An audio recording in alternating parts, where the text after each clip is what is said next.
All right, welcome everyone. I'm really excited to see all of you here today and see so many familiar faces that I haven't seen in a while or ones that I do see regularly. I really appreciate you coming out. And I know that there's at least 30, 40 people on Zoom, so hello Zoom watchers. 67, wonderful, okay. I've shared this with my colleagues in other higher ed institutions as well as kind of more broadly throughout the design community, so I'm sure we have a number of you joining and really excited to have you online. I'm going to be giving a kind of comprehensive overview of service design today. Is my voice level okay? Can everyone in the back hear me all right? Okay, great. Just shout if you didn't hear something. All right, so as Don said, my name is Megan Miller. I've been at Stanford for 16 years, if you count my undergrad days. I've worked in a number of different parts of Stanford with President Hennessy's Arts Initiative, with the Web Services team, and now I'm managing a service design team. Hello team, they're here in the front row, in University IT. And this is the first time that University IT has really had a design team that's providing kind of design services out to the rest of University IT. So I'm going to be talking about kind of what is a service, what is design, what is service design, what does it look like in practice, how might we apply it here at the university, and what does the team do. So I'm going to just get started and hopefully this clicker works. Ooh, comes in and out. Welcome. So the other thing I wanted to share about me is I also co-run a global service design community of practice with over 4,500 members from around the world. I am active in the design community. I do kind of the conference and workshop circuit, teaching other people about service design. I love to mentor other people. I do a number of coffee dates. I've had many coffee dates with many of you on campus to talk about design and how that can integrate into your work. So please feel free to reach out. You can reach me through my Stanford email or through Twitter.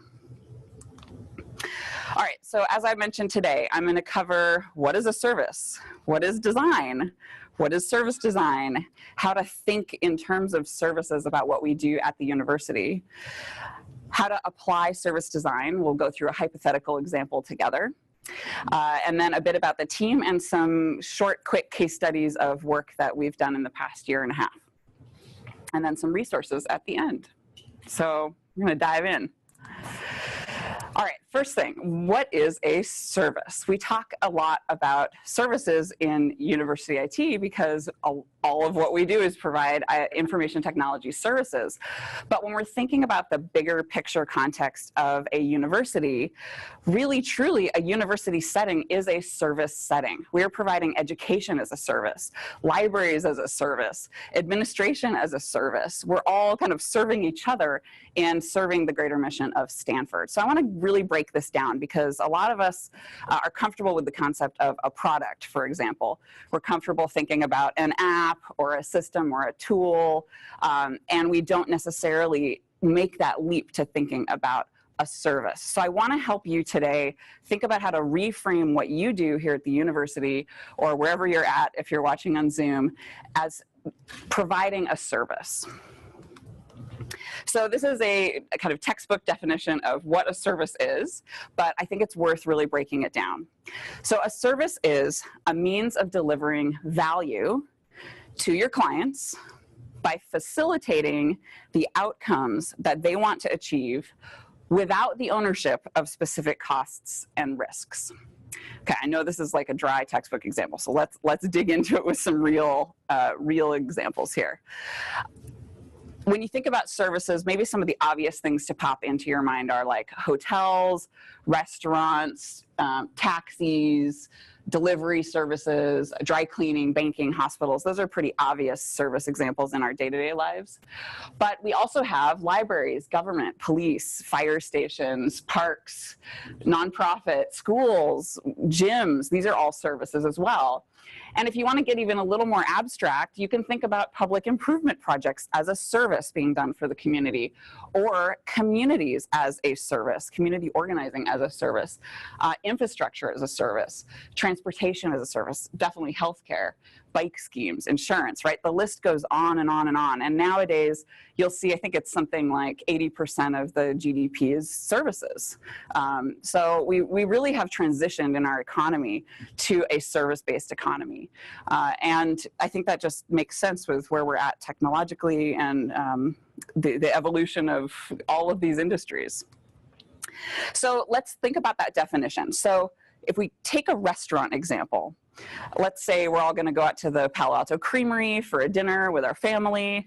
The value that I'm getting as a customer of that restaurant, of that service, is food I can't cook myself or don't want to cook, quality time with my family and friends. I have this memorable outcome, and I don't have to think about dinner tonight. These are all the value that I'm getting by going to a restaurant, right? The costs and the risks that the service owner assumes are menu planning, sourcing ingredients, managing the kitchen budget, mastery of cooking craft, preparing the food, and cleaning up, of course. Probably the most important part about going out to dinner is that you don't have to clean up. So this is a pretty obvious example to ground you in that definition of a service. And you can think about it as kind of two sides of a coin. There's the value that the client is getting, and there's the cost and risk that's assumed by the organization providing the service. So let's go a little more abstract here. Or not abstract, but just a different context. Bike sharing. So, if you've ever been to a city that has those, blue bikes that you park and you pay for a certain amount of time and you can bike to another spot and park it at another spot, right? Those are bike sharing programs. So the value to the customer, convenient access to bikes as a mode of transportation, a healthy, fast, affordable way to get around town, maybe fun, I should have added fun here. The costs and risks owned by the service. I always wondered how these things were sustainable because there's quite a few of this. I mean, bike ownership, maintenance, the payment mechanisms, the potential loss of bikes, procuring of the bike parking spots, working with the city on that. So there's quite a lot that this service is taking on to enable that value for the end user. Now, if we bring it back to higher ed, if you think about undergraduate education as a service, this is huge, but we can break it down a bit, right? The value to a Stanford student of coming here to study is access to world-class learning resources, faculty, library, classes, facilities, a structure provided to facilitate learning through that four-year undergraduate path that we provide, the degree granted with authority that certifies my accomplishment as a student, and access to reputational benefits of being at the institution. The list could probably go on and on of the value that you get as a student here. Now, we all know the costs and risks that we own to provide this service to our students. I just listed a couple, but accreditation, operations management, technology support, facilities upkeep, salaries for employees, compliance, you name it, right? Everything we do as administrators here at the university. So this is a very big kind of, we're extrapolating out to a very large context of undergraduate education as a service. But the more that we can think about this, I think the better we can serve our community and our students. So, as I mentioned, services are different than products. This clicker thing is a product. I bought it, I own it, I use it, that's it, right? So services are different in that they span what we call a life cycle of interaction. And over that time, they form a relationship between the service provider and the customer. Services often are providing things and performing. So when you take a call at the help desk, you're performing a service because you have an actor, somebody, a help desk operator, performing that service for someone. When you provide a self-service resource, you're really providing something. So we're either performing or providing at any time as a service provider. And services are complex. They're made up of people, processes, places, props, and partners, 5 Ps. I don't know, I never remember all 5, so I have to write them down. But, and you could probably go on with your list of all the things that make up a service. So when we think about how someone is experiencing our services, you can really break it down by the interactions that they're having with you as the service provider over time. We call these touch points. It's the point that I am touching your service, that's the touch point, that I am interacting with your service over time. So if you think about your cell phone provider, I've been with AT&T for 17 years. How many touch points have I had with AT&T? Their website, their store, probably a help call at some point, text messages I get about my data plan. I don't know if I log into their tool or if they come and provide even Wi-Fi routing in my home, they're doing home installation. I mean, there are so many touch points I've had with that service over that life cycle of, 17 years now that I've had a relationship with that provider. So thinking about what you provide out to your audiences, what are your touch points where they are interacting with you? Because that's the only experience they have with you. They're not experiencing you outside of those interactions. I mean, I know it's maybe an obvious context, but those interactions, all of those accumulate and make up the experience. So all of these touch points over time create that relationship. So my relationship with AT&T is influenced by whether I'm having a bad experience with this touch point or a good experience with this other one, right? So the experience of a service creates the relationship between the service provider and the client. And I'm going to drill in here even further. So we're going to take a look at the service experience life cycle. Every service has this life cycle, follows the same life cycle. I haven't seen a service yet that doesn't fit this model. And you may jump in at different points, or things may go out of order sometimes. But basically what you have is you go from being unaware, so I'm not aware of AT&T, to I'm aware of AT&T. I'm interested in my cell phone package with AT&T. I buy, contract, sign up, whatever. I mean, if you have a free service, whatever point of, yes, I want this. Then I receive the service for the first time. Then there is a special early use phase of your service, which is important for particularly first-time users of your service. They're going to experience it differently than someone who's been with you for a while. And then you enter into this, what I call the cycle of normal use. And that's where I've been with AT&T for 17 years, right? So I don't even remember when I got my first cell phone. And in that cycle of normal use, you have generally everything's working. That's kind of normal use. Then you have something changed about the service. They changed their data plan, they changed their contract, they changed their policy, whatever. And the impact to me as a client, what is that impact during that cycle of normal use? Or you have an incident where all of a sudden it's not working, it's broken, I need it fixed, and what's that support experience that I have as a client getting help from my service? So most of the time, our clients or our community is living in this cycle of normal use. And then at some point, maybe you get sick of AT&T and you want to leave and try T-Mobile. So you reconsider and you leave. So this is what we call the life cycle. It's the end-to-end of a service relationship for someone experiencing that service. So thinking about your services that you offer, start to try to frame them in this way. Where you have, and it may be hard for some of us in administration to think about what we're providing as a service and to whom, but just start kind of planting that seed.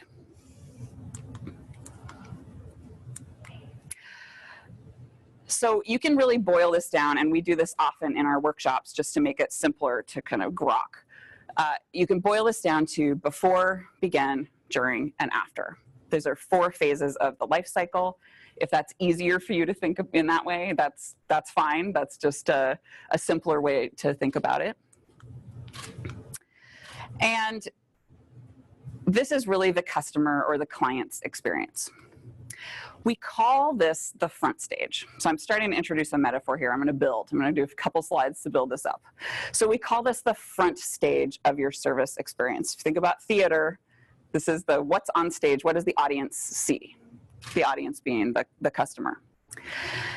Now, in the context of my life, I don't think about AT&T 100% of the time, right? I have I have a life. So my experience of this service and my journey of going through all those touch points, I come in and out of the service. So if you think about kind of these big blue circles here, those are maybe the times I'm actually thinking about my relationship or interacting with AT&T. But all the rest of the time, I have my life going on. I have a context that AT&T has no clue about, and they don't need to know about that context, right? So these journeys of our service experiences that we're creating are happening in the context of people's lives. So we also have what we call the customer behind the scenes. So there's the front stage of the service experience, and then there's the behind the scenes context. That's really important to understand when you're designing for like undergrads, for example. You got to understand their context, that they're living in dorms, that they are in a bubble, that they have no clue what Help SU is, right? Then we have the backstage. So I'm going to start to, we're building the metaphor here. And underneath this end-to-end journey, this is where the fun starts to happen in our lives, is that we have lots of business silos that take care of different parts of this experience. So think about your organization. Think about how you partner with all these different teams around the university to provide this experience, and how complicated that is, and how many silos we have, and how hard it is sometimes to communicate, to do handoffs. No wonder it is hard to create a seamless, consistent quality experience for everybody here at Stanford, because we're so decentralized. We have so many different buckets and pieces of our organization delivering things. So let's take just this example. So this is probably in the context of more of an IT service. As a customer, when I'm learning about a service and I'm interested in it, I'm going to be looking at materials created by the UAT communications team. Once I actually want to get the service, then I might be dealing with the ordering and billing team to actually, pay, or a tool provided by them. Then I might receive the service for the first time from a service team that actually supports that service. Then if I have a problem, I'll go through the help desk, and the help desk will help me fix it, right? Maybe then the service team also has to come in and help me fix it. And then I may be going back to the help desk, right? And then I go back to the service team if I want to complain about something and leave, okay? I mean, I don't want to spin everything negative. It's just that the life cycle ends with leaving. So this is a very simplistic example, but you can really imagine, and we feel it every day. I mean, we feel it in our work. We feel these silos and the challenges with the handoffs between them. And this is what makes services hard. It's what makes them harder than products. So this is the backstage. This is what's happening behind the wall or the curtain that the client, the end user, doesn't see. This is our organizational process for how we deliver services to our customers, right? So to help you just ground this metaphor here, let's actually think about the theater, right? So the front stage is where the action is happening. We've got Hamlet going on here. And the backstage, all the technicians and the lighting and the set, what do they call them? The people that carry the set out, the script manager, stage crew, thank you. I knew you would know the answer to that. And we also have this organizational context that's a little more ephemeral. So this is our budgets, our culture, our processes, our policies, our deadlines. All of these things are almost kind of intangibles that provide this context that drive how we're delivering our services. Our organizational culture influences how we communicate together and how we maybe successfully or not so successfully bridge those silos to deliver good service. So this is the full build here. We've got the front stage, the customers behind the scenes, the backstage of our organization, and the organizations behind the scenes that's influencing how services are delivered. So we call these the stages, and this is the domain of service design. Now, let's dig into the backstage just a little bit more. And for those of you who work in IT, you're likely familiar with service management as a concept. This is another life cycle, yet another life cycle that we are having to manage in our heads as service managers, service owners, and service support members. If you think about the life and death of a service, that's what this is. That's why we call them life cycles. So first we do discovery to kind of think about, is this service needed? What is the service? What should it be? Then we're designing the service. What's the support model? What's the cost, the rate? How is it delivered? Then we launch our service, maybe with a pilot. Then we're supporting it through however long, how many years we're offering this service to campus. And then eventually maybe we sunset that service. So for example, Remedy is being sunsetted. We're taking a nice long 4-year transition to ServiceNow. And eventually Remedy and Help Us You will go away and ServiceNow will replace it. So we're at the tail end of this life cycle for Remedy, but we're at the beginning or middle now, I guess, with ServiceNow. So these are two perspectives that we have to balance all the time when we're thinking about providing service to campus. And it can be tricky. It can be tricky to think about the customer's end-to-end experience while we're knee-deep in trying to launch something, or maybe we've forgotten what the customer's end-to-end experience should be like after we've been running a service for 5 years and we just haven't taken a look at it, right? So throughout the whole life cycle of managing our services, we have to remember to pay attention to that customer life cycle. Or client, sorry, I shouldn't use the word customer in higher ed. And something to watch out for that we have all the time, or we experience this all the time, is too much focus on the backstage, too much focus on our process and our tools and our systems and our organizational things, and not knowing what's happening on the front stage. And this is particularly hard, I think, for us in IT, we're many layers removed from our students. There are many people who work on all of these wonderful technology services that have never interacted with an undergraduate student besides being in line at Coupa. Or worse, maybe you work over at Porter and you're not ever even seeing them at Coupa, right? So I think we have to remember that we are so many layers removed, and we're flying blind if we don't know what our end users are experiencing with our services. Okay, so when we're designing for service, there's a client benefit, obviously. If we can get to that seamless, quality, consistent service experience across all of those organizational silos with all those handoffs, that's awesome. There's also an organizational benefit from looking at our services this way. Efficiency, integration, automation, process improvement, and also looking to make our lives better as employees. How do we work better together? And how do we make that a better experience for us? So I want to just try to bring it home with some examples that I hope will resonate with some of you. Let's think of libraries as a service. I'm sure libraries have lots of services, actually. But let's just take a basic example. So book checkout, checking out a book from the library.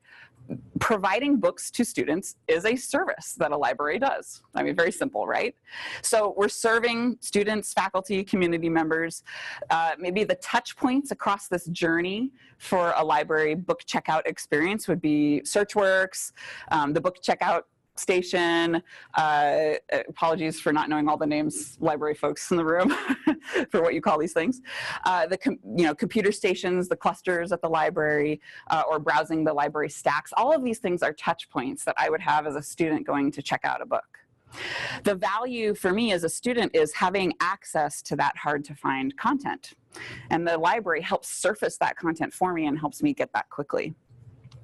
And then there's tons of costs and risks owned by the library.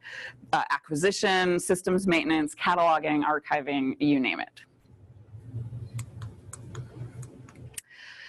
Let's shift gears. So events as a service. Absolutely, events are a service. So let's take Reunion Homecoming, for example. we serve alumni by providing reunion homecoming here at Stanford. There are lots of touch points in that experience. You get a paper invite at your home. Maybe you get to the registration booth and you get your little name badge thing. You have a class tent. You get a little schedule that you could carry around, or a phone app. I don't know what they do at reunion homecoming. And the value that I get going to reunion homecoming is primarily memories for me. There's a nostalgia component, and there's networking opportunities. And then, of course, all the classes and lectures and things they make available are just, wonderful ways to enrich your brain, right?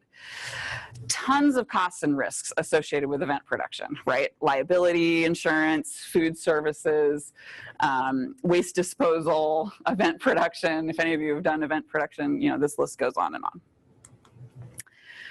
Research administration as a service. This one's for you, Russell, if you're watching. So let's think about quarterly certification. So every quarter, faculty PIs have to go in and approve and certify all of their expenses. So this is kind of a nerdy example here. This is a service that we provide to help them. So we are serving faculty PIs. The touch points would be the new quarterly certification system that we just rolled out, probably some email reminders. The value we're providing to them is we're helping assure compliance and accurate accounting so that they're spending their money in the right ways and things aren't getting messed up and they're not using their grant money for something they shouldn't, right? The costs and risks that we own as a service provider are system maintenance, audit compliance, staff assistance that are provided through the task managers and people that they're calling on the phone, right?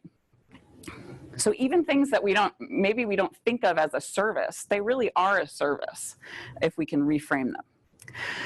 So security is also a service. I know sometimes it can feel like a chore to get things secure, but really, in reality, it's a service that we provide here at Stanford to our community. So if you take the two-factor authentication, we serve all student users. The touch points are web login, Duo, or texting, if that's how you get your codes. The value is it's verifying my identity, and it's easy. It's easy to make sure that it's me accessing this system and protecting that system from other people logging in. I should have wrote that down. The costs and risks, identity management, we're super complex here at Stanford, and creating secure integrations with Stanford systems, and the list probably goes on and on. Talent management as a service. So I just went through Manager Academy here. It's a fantastic program. Stanford provides a number of great talent development programs here. So this one was top of mind for me, but Manager Academy is a program that serves all staff managers who can go through the program. The touch points for that are I'm getting calendar invitations, I'm getting emails, I have a physical workbook, I have a printed certification on my desk. The value for me was time for professional development, learning, networking. The costs and risks of the service were providing all the good content, securing the space, providing the food. So a lot of it's similar to maybe event production, but yeah. Oh, my fonts are funny. Infrastructure as a service. So if you think about the data center, this is also a service, serving departments and labs. The touch points here might be email, the actual data center itself, remote server access provided to the people who have space there. The value is I have secure, reliable storage. That's hopefully more affordable than what you get going outside of Stanford. Costs and risks, huge. If you've never been on the data center tour, it's really quite cool. But amazing amounts of equipment supporting cooling, backup power, maintenance, networking, cable, really incredible kind of physical needs to support these data centers, right? So Stanford is full of services. I hope this has given you a little taste of when I think about Stanford, all I see is services everywhere. And I know that not a lot of people think that way, but I'm hoping we can all shift our thinking. So think about your service. Take just a second here. If you have a piece of paper, you can jot down some notes, but who do you serve? What are your touch points? What's the value you're providing? What costs and risks do you take on to deliver your service? And what is the experience that your clients are having about your service? Do you know what it is? And if not, you should find out. So a little checklist to kind of take home with you. Okay, I'm going to shift gears here. We're going to talk about design. So a lot of people who aren't really familiar with design either like, oh, is that the D-School thing? Not knowing what that is, which I'll explain. Or they say, I want it to look cool, or it needs to feel modern, okay? So this is my definition of design. Design is balancing user needs and expectations with technical and business feasibility to deliver a useful and satisfying experience. That's what design is. Now, that sounds really abstract. That's because it is, and it can be. And that's why design is a toolkit that you can apply to lots of different things, more than just the look and feel of a website.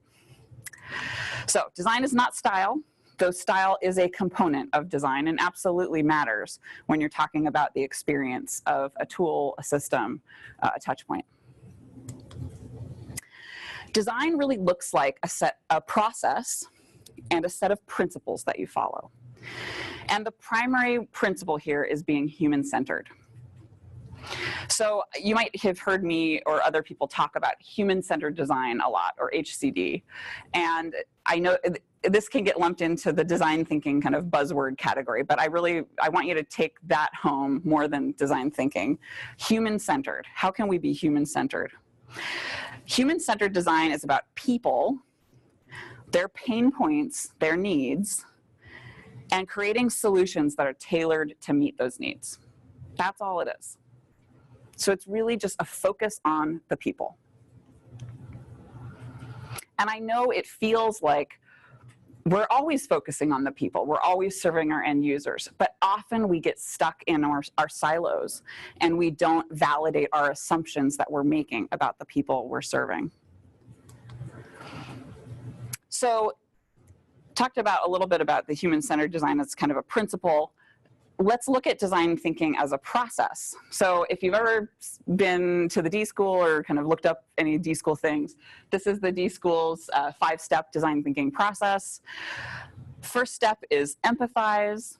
That means you really want to have a connection with your end users and truly understand what they need and what they're hoping to get out of using your service or using your product. Then you go through a definition phase where you're trying to define the problem.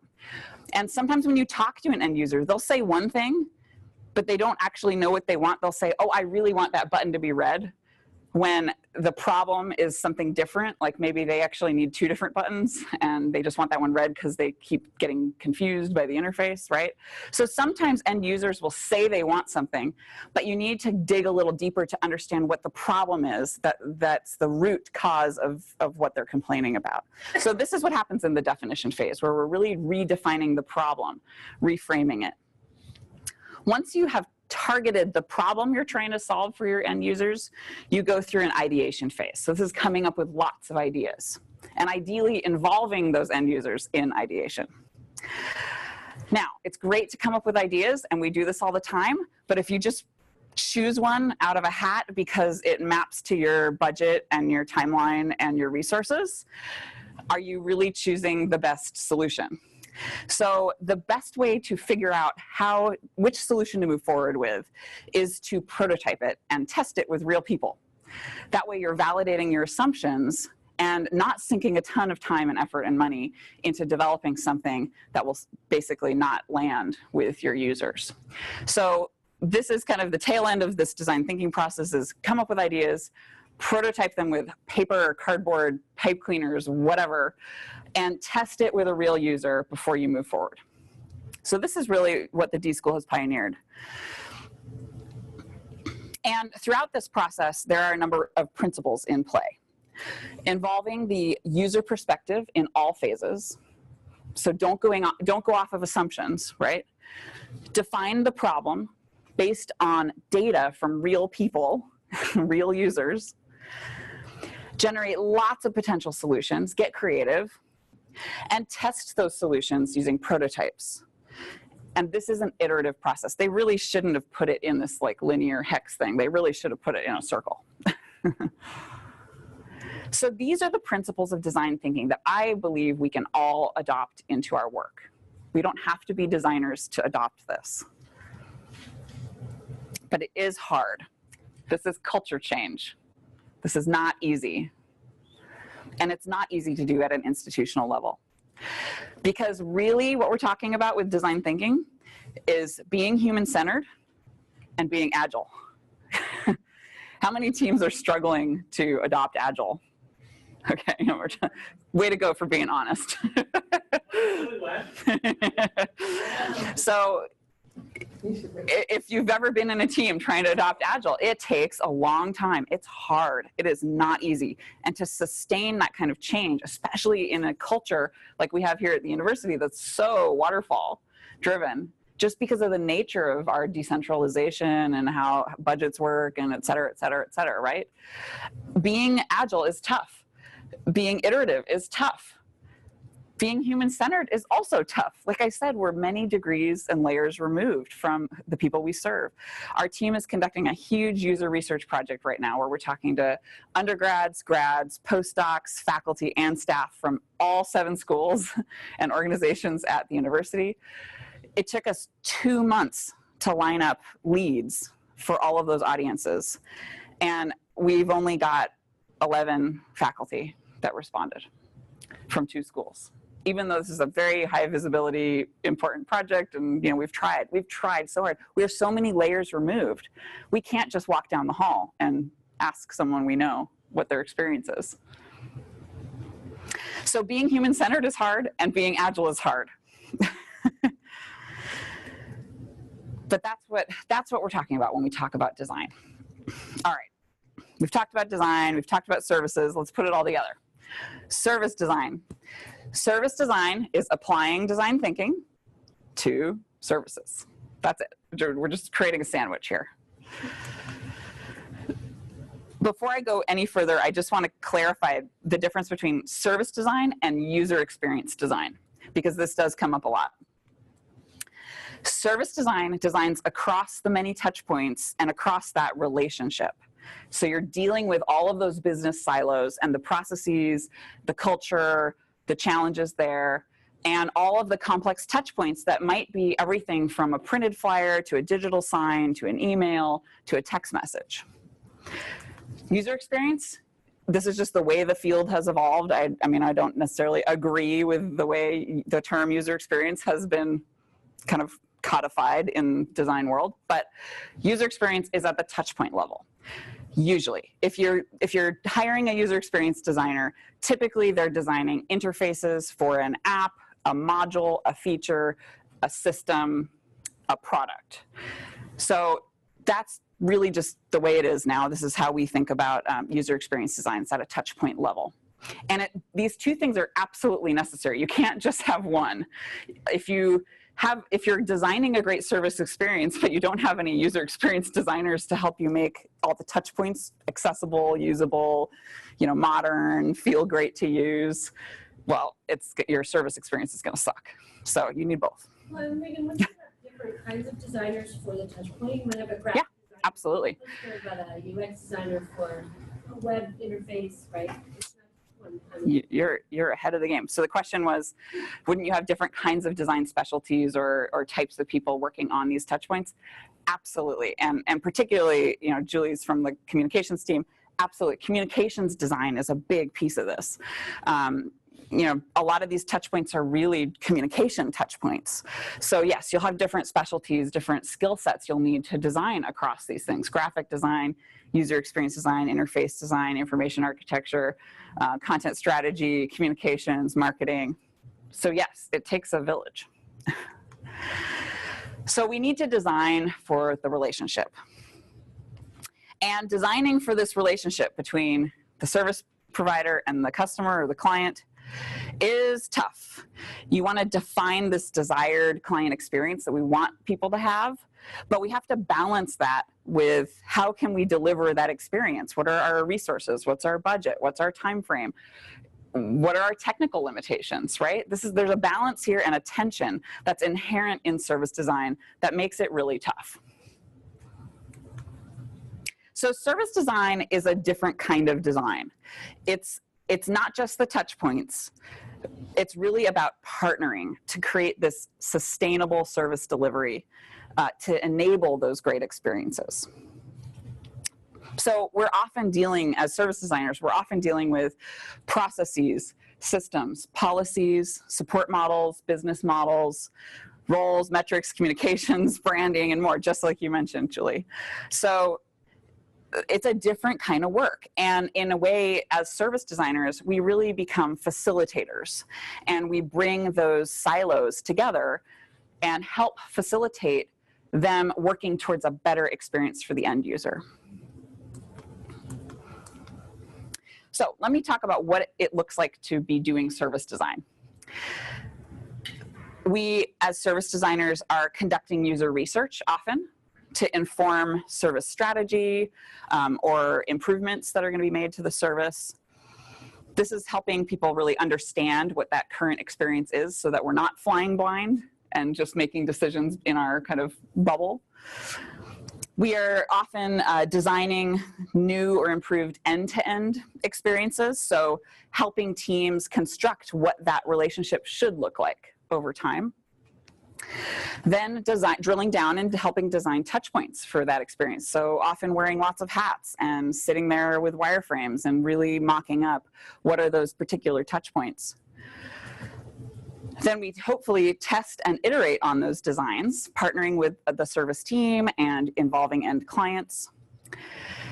And then we don't leave things hanging. We're always partnering to design that service delivery. So how will that service team create a sustainable operations model to deliver that service in an ongoing way? So there's a toolkit here, and I'm going to run through it. The slides will be available. They're already up online. So I know that I'm going to throw a lot of like buzzy words at you. Don't worry. So service design is a toolkit of process and methods that are based on a few core principles. Here are kind of the core principles that we follow in service design. One is do it with others, be co-creative, involving end users and the cross-functional service team. So we don't really do things alone as service designers. We're constantly bringing tons of people together. Two is we want to be human validated. We want data to validate our decisions. We don't want to go off of assumptions. So we want to be testing with end users, learning from the data, going out and conducting that research, and making decisions based on that. Three, we're holistic. So we're putting equal importance on the end user experience as well as the backstage and not ignoring one for the other or favoring one over the other. And then four, value oriented. So trying to align all of our backstage processes to deliver that value to the end user. So these are the principles that we follow. And our process is a circle. Our process can really be boiled down into these kind of four phases. Discovery and empathy with the end user, defining and designing, testing and iterating, and then implementing and improving. This is really just the D-School cycle with a bit on implementation thrown in. So I'm going to break this down, and I'm going to give you some examples of names of methods that we use regularly in our team. So this is kind of like, if you really want to go further, you can like start Googling these and learning how to do these yourself, or come talk to us. So when we're trying to understand the current state, the methods we typically use are user research. This looks like interviews with end users, participatory workshops where we bring a bunch of people in and do kind of activities together, gathering data, surveys. Those are our three basic tools for user research. We look at analytics if we have them. You can do a service safari. So this is where you go pretend to be an end user and experience your service as an end user. Very good for empathy. And then two different current state activities. One is doing journey mapping to map our end user's experience, kind of the end to end, creating a visual map so we can look at it together and talk about it. And then the other is what we call service blueprinting, which is if we think about the top layer of the experience that our customers or clients are having, blueprinting out the backstage process that supports that experience. So this is what a service blueprint is. It talks about, well, why did this student experience this thing here? Let's figure it out. So it's kind of like doing an audit of all of our backstage processes. Once we've understood the current state, we move on to framing the problem. So we use a number of tools for this, mostly in a collaborative workshop style. So one is the 5 whys, or abstract laddering, great tool. So if you say students are having pain when they're checking their book out from the library, you say why, and then you may be like, the machine is faulty and sometimes doesn't work, why? And you just keep going until you get to some root cause, right? That really helps you look at the true problem that it might not be obvious at first, what real problem you're trying to solve. Once you've figured out your level that you're trying to solve the problem at, you can create a problem statement. So we have a template for problem statements that talks about, as a student trying to check out my book from the library, I am frustrated because whenever I go to the library, my ID card is inconsistent, it doesn't work. This makes me this makes me really frustrated, so I don't go to the library anymore. So that's a problem statement. You kind of frame it up. Then you can do problem tree analysis, which I really love this tool, which is you go up with the leaves of the tree are the effects of the problem. So like what's going to happen if we don't fix this problem? And then you go down with the roots of the tree are the causes. So exploring kind of what are all the potential causes for this problem. It's a great activity to do to really try to understand a problem. And then the last one on this list is jobs to be done, which is a way to frame particular use cases and needs. So it's kind of like a user story, but I think it's a little better. And we don't use user story format anymore. We use job story format. And this format is around situation, motivation, and outcomes. So I don't really care if you're like if demographically a 20-something woman with a cat, that doesn't matter for what toothbrush you're gonna pick, right? So the situation might be, I'm a person who's dealing with, I get cavities all the time. That's the situation that matters, not that they're 20-something with a cat. So situation, my motivation is I hate paying for my dentist bills, and my outcome is, gosh, I wish I just never got cavities in the first place.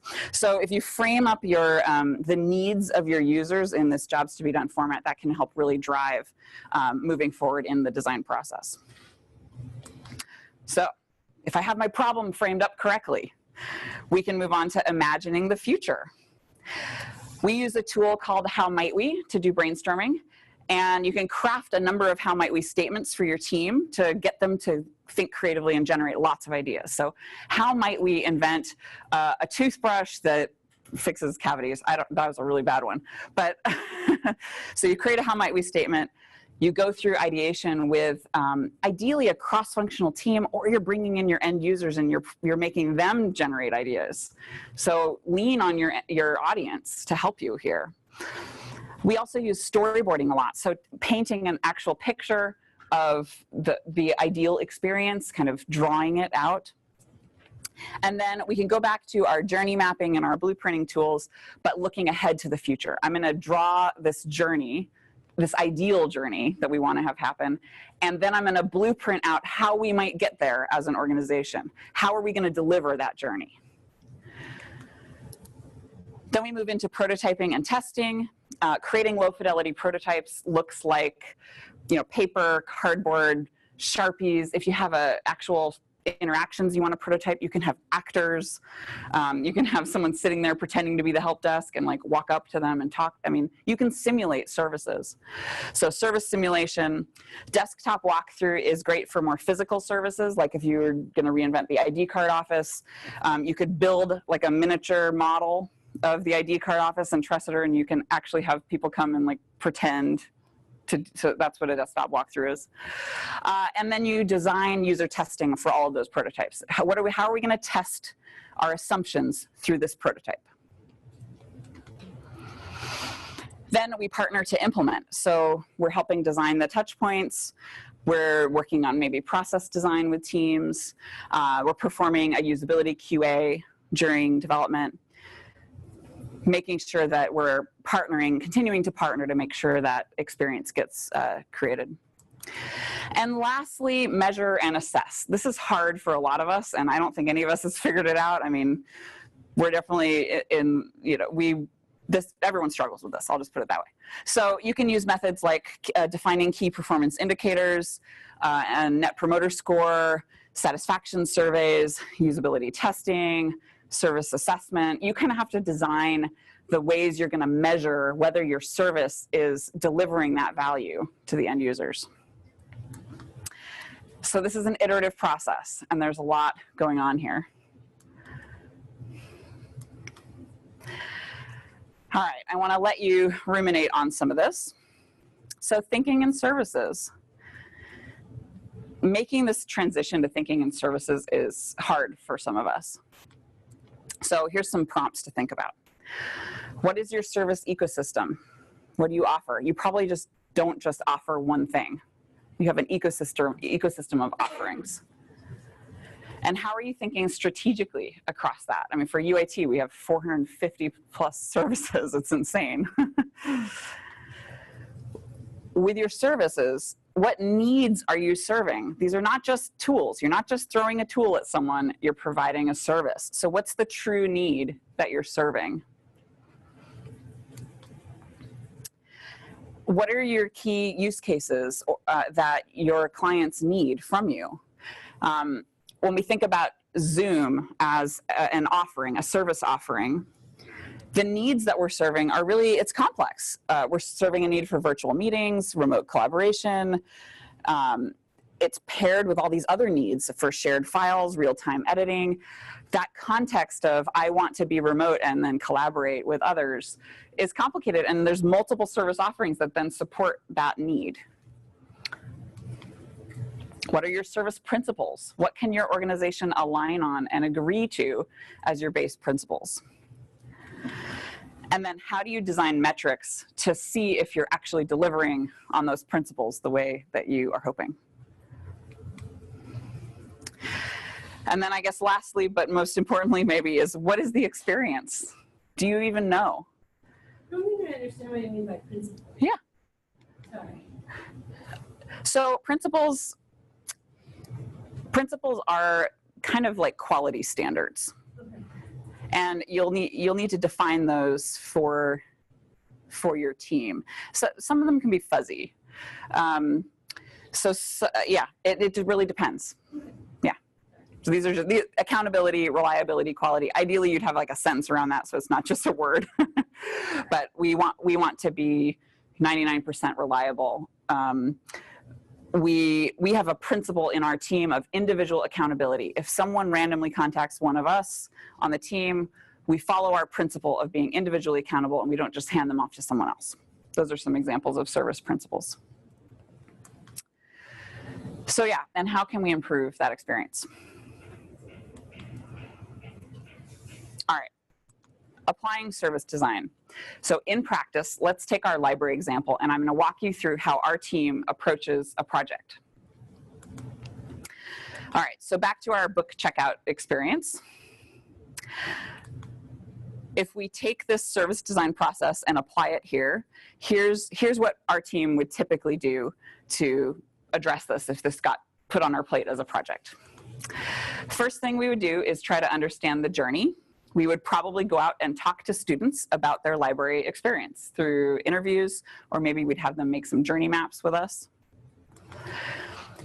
Then we would want to understand how that current experience is being delivered by the organization. So we would do a blueprinting activity. We'd get that cross-functional siloed team together in the room, and we would map how they're delivering to all of those points along that student's journey.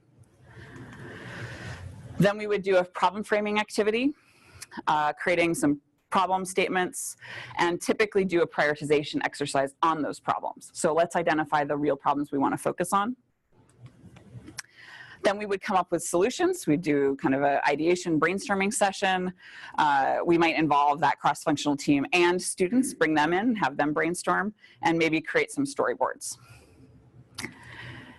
Once the team is aligned on the direction we want to go, we would design a low-fidelity prototype, and we would test it with students. Then we would hopefully iterate on that prototype at least once, and then implement the new solution. And it wouldn't usually be the design team implementing. Usually it would be the service team.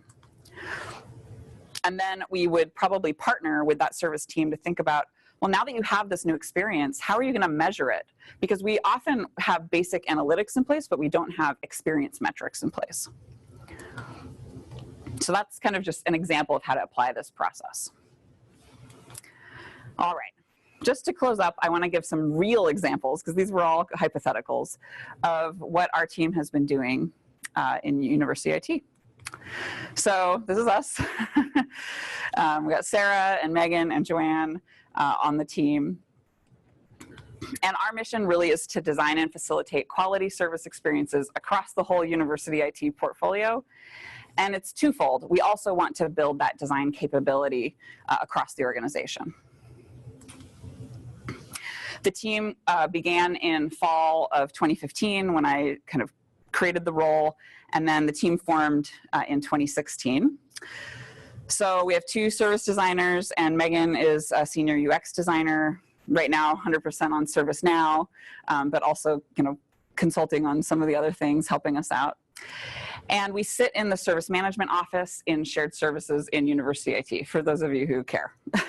I know that's like a lot of levels deep.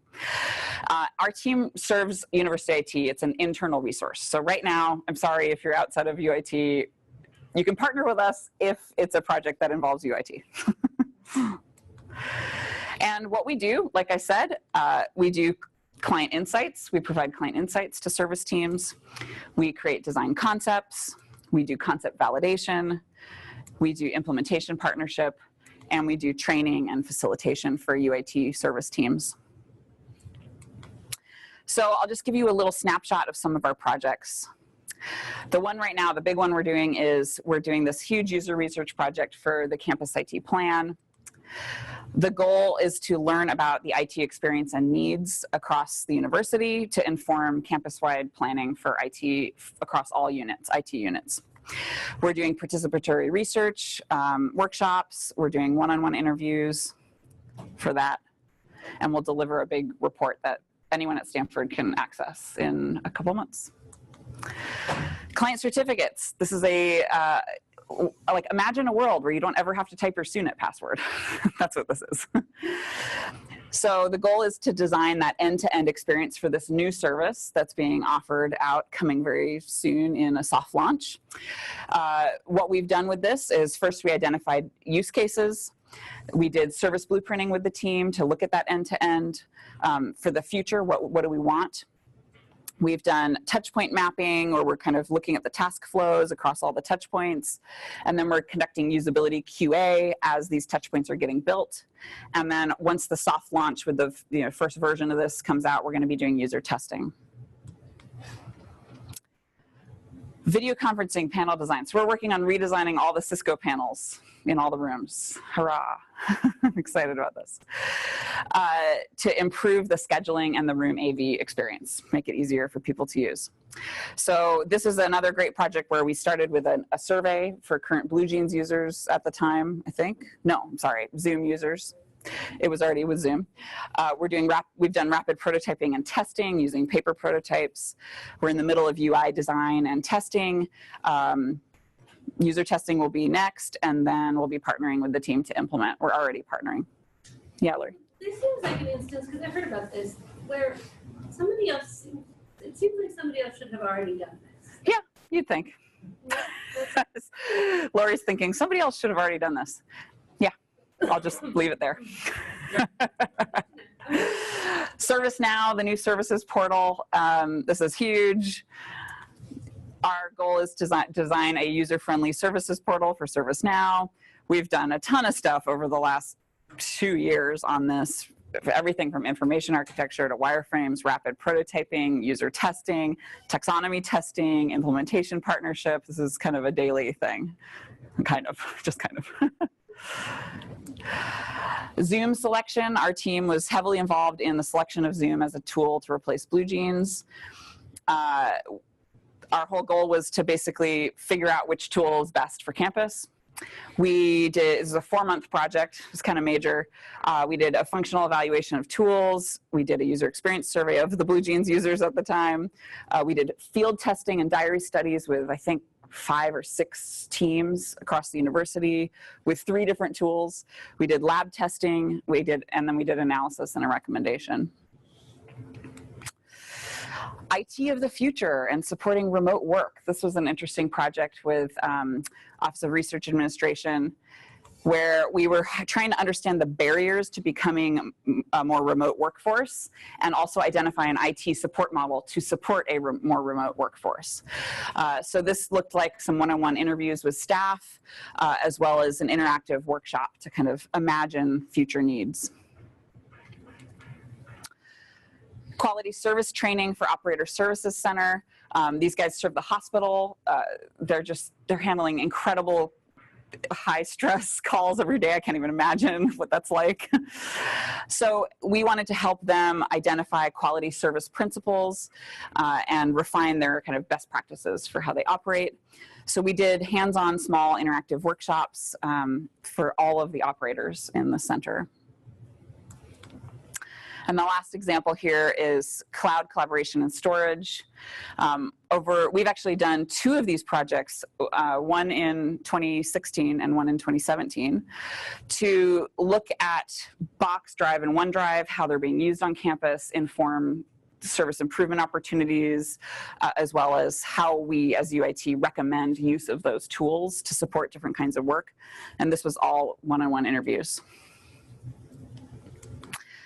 So where we want to be for University IT is design as a core competency. We want to find quality standards. We want shared service principles. We want a standard design process. And we want usability assessment metrics. This is really the vision for kind of taking this to the next level and not just having these one-off projects, but let's make design as a core competency for University IT. All right, I've talked a lot. Thank you for listening. If this is exciting to you, there's a couple resources I want to highlight. The first is we actually have a community of practice here at Stanford for service design. A number of you I see in the audience are in this. We've been pretty defunct the last year, but Sarah is kind of reinvigorating this with a monthly reading club. So if that sounds fun to you, where you can read articles or books together and talk about service design, you may want to join that.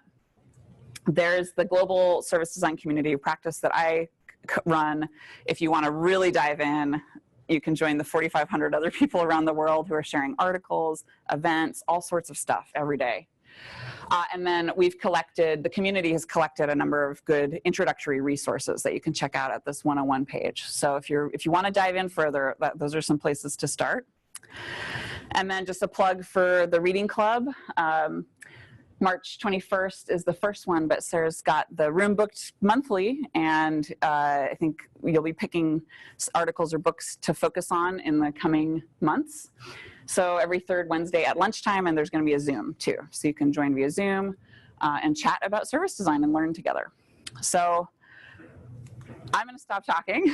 Thank you so much for listening in. I hope this has been really informative, provocative, helpful, and inspiring. And I really appreciate everyone calling in on Zoom and everyone who's come out today. So thank you.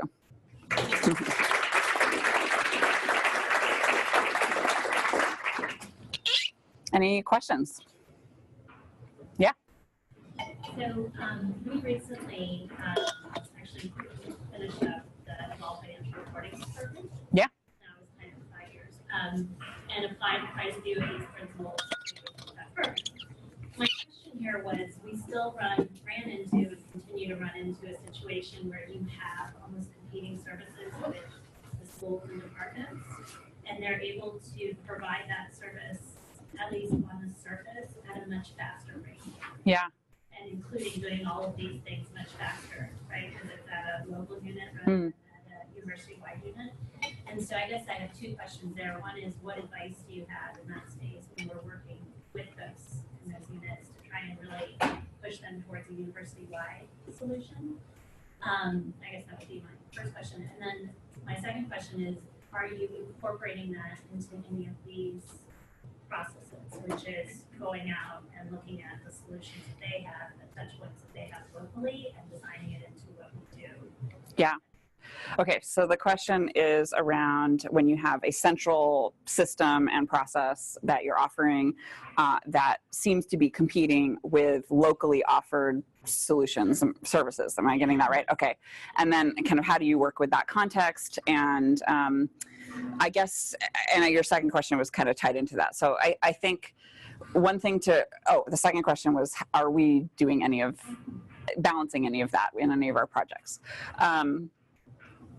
I guess my advice would be similar to kind of this process that I'm putting up here, is you actually need to understand what the end user's needs are and why are they going to the local support over your thing? Like, what's the benefit they're getting? Because they're getting more, if they're choosing the local thing over your central thing, there's a reason. Well, and sometimes they're choosing the local thing because it needs to be tied into the central thing. Like, yes, exactly. So yes, so sometimes users are choosing the local offering because it's not integrated with the central offering. So I think all the learning we can do by talking to both the end users and the distributed support teams can help you identify the most critical improvements to either how we work together or systems integrations or process improvements that can better support that value that those users are finding going to their local team and not the central team. So absolutely, and I think that's an iterative process, and if you have an ongoing relationship with a local team that's providing kind of either a comparable or supporting service maybe, that relationship needs to be accounted for, and it adds complexity to how we deliver services in a university context when we are central providers of IT services, and yet there are all these distributed IT teams. So one of the things where this I think is hitting closely in our projects now is this user research we're doing to talking to students, grad students, faculty, is really starting to learn that value that they're getting locally and what should be supported locally versus what should be supported centrally, and then how to make that more efficient. So I think absolutely we're dealing with that all the time in these projects, but we're feeling it particularly right now in this user research we're doing right now, and that'll actually be part of our report of findings, which you'll be able to access. We're going to have a whole section kind of talking about that, about what we're learning that really does lend itself to, yes, you should be providing this locally, and then also things where we need to be partnering better. Yeah. Other questions? Remote people have several. Several in remote. Let's take one more from the room and then we'll jump to remote. Just curious, I'm thinking of a case where you have, say, you're building a website, so your clients are people who come to the website, but then you have another group that is providing content. Yeah. Would you treat them as a separate front stage, Hmm. or would they be with their own set of interviews on how they do that, or? Yeah, a good question. So in the context of website, standing up new websites, you have the end user of the website, but then you also have content contributors who may have an ongoing relationship, providing and updating content to that website. Absolutely. Like let's take the Stanford News site, for example, right? You have a number of content contributors that are contributing to that site, and of course a number of people consuming that site. So you would want to look at both perspectives, because in a way, your website is providing a service to these content contributors, a platform, right? I mean, if you think about Medium's a great example where that is a platform for content that has both people contributing content, writing content, and people consuming content. So you have multiple audiences that you're serving, and you can conduct any of these activities from either perspective. Just pretend that your front stage is the content contributors, or pretend it's the end user. And if your service has multiple sides like that, like Etsy. Etsy's another great example where you have people who provide their things for sale on Etsy and what's their experience, and then you have the people who are shopping on Etsy and what's their experience. So yeah, absolutely. I think many services have that model. We're going to jump to some of the Zoom questions because we got a number of those. Yeah, the first one's from Catherine. She says, what suggestions do you have for departments that don't have the full range of resources available, parentheses, people, to implement a service design process? Mhm. I mean, full, all caps, service design process as you have outlined here. All right, suggestions for the lone wolfers, people who wear many hats, who don't have service design team, which is I think most of us up until recently for UAT. I think the thing is, work with what power and position and authority and autonomy that you have to implement as much as you can, and do it in the most guerrilla, lightweight way that you can figure out. Like we often are kind of in the middle of the day going like, oh my gosh, somebody's emailing me about this one thing, and we're like, why don't we just print this off and walk over to Coupa and do a quick 10-minute test? We'll just harass people at tables and give them chocolate, right? So think about how to do this in a really lightweight way. The other thing is, remember, this is culture change, right? You're changing your team to think about being human-centered. That's one culture change. And then you're changing your team to think about being agile. So maybe don't tackle it all at once. Like pick one thing. Maybe you want to be more human-centered. So you want to work in user interviews. I partnered with the tech training team last year to do a number of trainings for them on how to do this more. So they're a perfect example of a team that's adopted some of those practices. And they just did a simple thing. All they did was each of them decided to call 3 clients and talk to them about their experience. So even if you just do a small thing, it can go a long way. So I guess my tip is, I know you want the capital FULL full service design approach. Remember that it's hard culture change for your team. Pick your battles, try to do it as rapidly and lightweight as possible. And just integrate the basics. How do we talk to our end users? How do we validate our assumptions? Blueprinting is actually a really lightweight technique. And if you email me, if you're a Stanford person, I actually have an online class that I can get you a 100% discount code for. So if you want to learn service blueprinting, hit me up. Only available for Stanford people. Sorry, other Zoom people not at Stanford. But anyway, so some of these techniques actually don't take a ton of time. Running an ideation session or a problem framing session with your team, you only need like an hour and a half to do that. So figure out how to carve out those little spots. Hope that's helpful. Yeah. Do we have another one from the Zoom? Yeah, we got several. Okay. Will a copy of the presentation be available for future reference? Absolutely. So a copy, they're recording this. So the recording will be up on the tech training website. I already have the slides up on my speaker deck profile, but I'll tweet out the link later today. So absolutely. Okay. Just I don't have the URL up here. I should have put it up there. We'll probably put the slides alongside the video in due time. Okay. The slides will be up with the video on the tech training website or tech briefing website once it gets archived there. Yeah. Next. Yeah. Catherine asks, how do you measure your success as a service design team? Oh my gosh, this question. Okay. How do you measure your success as a service design team? Here's the trick answer. You measure your success on a project basis based on how the service team measures their success. So I think about success for the service design team from like how full is our project pipeline, how happy are our team members, how much are we learning, doing diverse projects, partnering with diverse partners. So these are all kind of qualitative metrics that I care about as a manager. But the true measurement of success of service design work is whether your service is successful.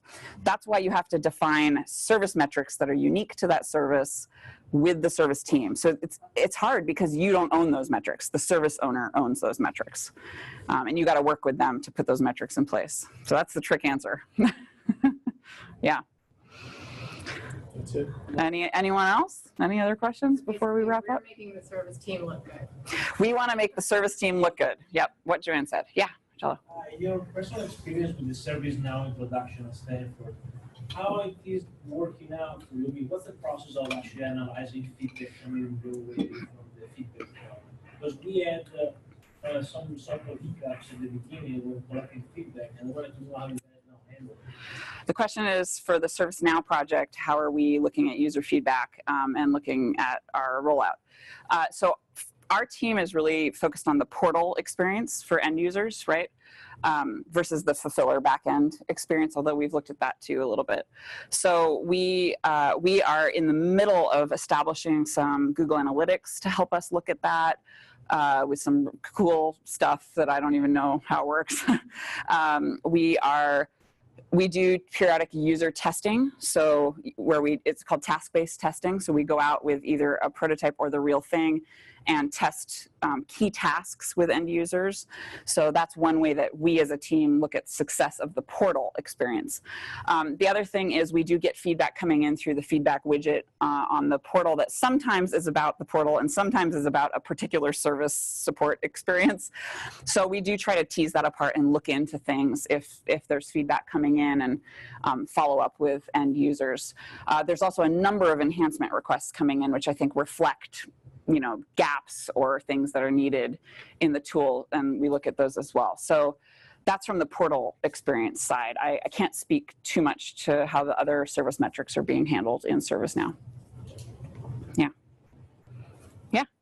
So I don't know I'm guessing since you're well versed in this area, you might have thoughts about how this applies to services that are even less tangible in a way. Yeah.